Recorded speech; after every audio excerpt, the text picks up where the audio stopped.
This is OwlUp, where learning happens in minutes, not hours. For a deeper journey, explore all our courses at owlup.co. Now, let's dive in.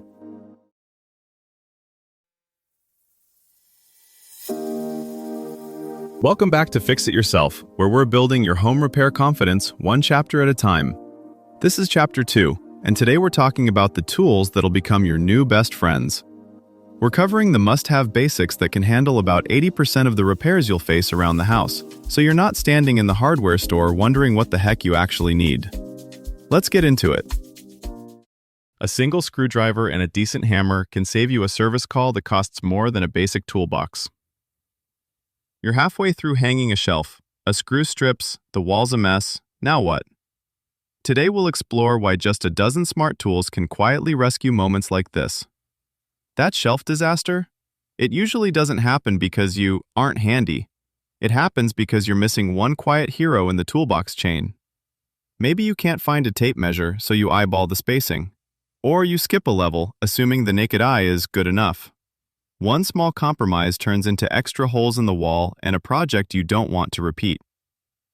This episode is about building a beginner's lineup that actually works together, so you're not improvising with butter knives, coin edges, or whatever's in the kitchen drawer. We'll look at the handful of tools that prevent the most common headaches: rounded bolt heads, crooked brackets, doors that don't quite latch, and mystery leftover parts. Think of it less as buying gear and more as assembling a small, reliable crew. Each tool with a clear job, ready before the next home surprise shows up. Most people don't skip repairs because they're impossible.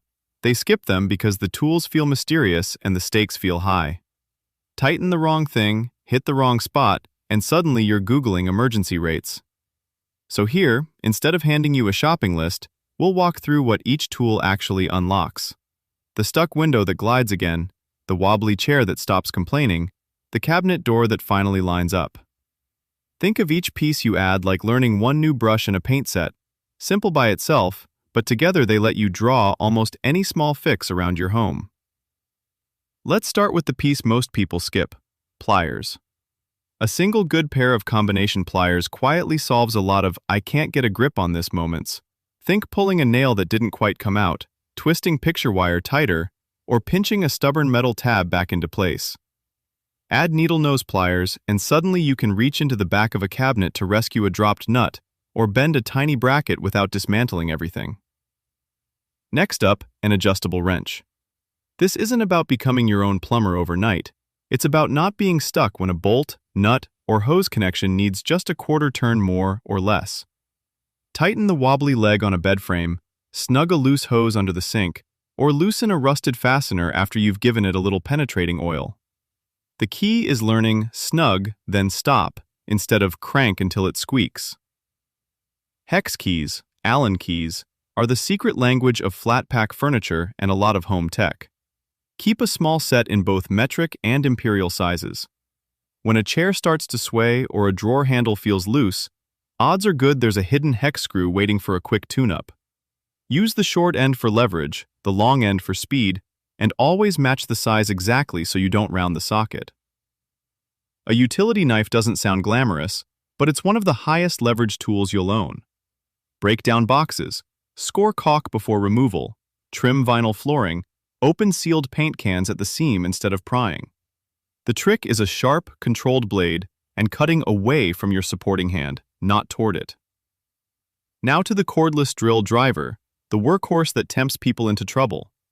As a beginner, think of it less as a power drill and more as a powered screwdriver that can also make holes. Use a low speed and set the clutch light for delicate work like assembling furniture or attaching hardware. Increase the clutch setting only when you need more bite, like driving long screws into studs. Pre-drill pilot holes in hard materials, wood studs, dense trim, so fasteners glide instead of fight.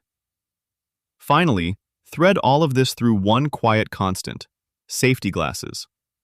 Anytime you're prying, cutting, drilling, or working with metal, they're not optional. You only get one pair of eyes. Protecting them turns DIY from a gamble into a skill you can keep using for decades. Think of this starter set as your home's first aid kit for objects, but instead of bandages, You've got ways to tighten, release, trim, and guide.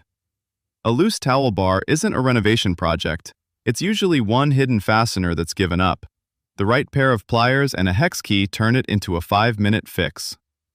When a cabinet door stops closing cleanly, you're not stuck living with it or calling a pro. A quiet tweak with an adjustable wrench or driver can bring it back in line. The drill's clutch, especially, is like a dimmer switch for force. You're not just on or off, you're deciding how much power the job deserves. That's how you avoid chewing up hardware on those flat-pack shelves and instead get clean, confident installs. Over time, you'll start recognizing patterns. This wobbly chair sounds like a hex problem. That buzzing outlet cover hints at a loose screw behind the plate. Each tool you reach for connects the symptom you see to the small, specific motion that actually solves it. A small, evolving toolbox quietly changes your role at home, from passive owner to caretaker. As you add pieces, you'll start spotting almost broken things the way a gardener notices stressed plants. A hinge that sighs before it sags. A bracket that flexes before it fails. Future tools may flag those weak points for you, but your growing instincts decide when to act. Your challenge this week: pick one nagging issue and fix it with what you have now. Then note which missing tool would have made it effortless. As you practice, your kit stops being stuff in a box and starts feeling like a sketchbook for your home. Each small fix a line, each upgrade a new shade. Soon you'll notice patterns: doors that drag before they stick, brackets that whisper before they fail, and step in earlier. Your challenge this week: fix one squeak or wobble, then list the next tool that would unlock a bigger project. This was OwlUp, your daily step forward. To keep learning with structured courses and more insights, go to owlup.co. Until tomorrow!